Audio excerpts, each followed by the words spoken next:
In today's video, I'll be showing you how to add a vanilla Visa gift card to PayPal. So I've seen a few videos on this and they actually mention that you can simply link a card up here and then type in the gift card and it will then add it to PayPal. But unfortunately, this does not actually work. So how do we actually go about getting our vanilla Visa gift card into PayPal? You see, although you can't directly link the vanilla Visa gift card to PayPal, one of your options is to actually sell the Visa vanilla gift card and then take the money that you got from selling it and put it into your PayPal account.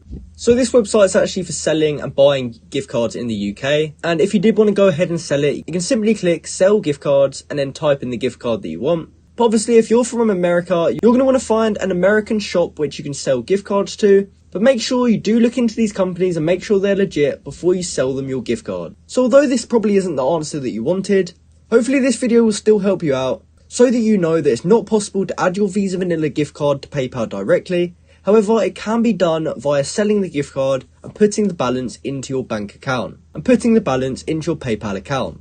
So that's the only way you can add Vanilla Visa gift card into PayPal. I hope you found this video helpful and thanks for watching.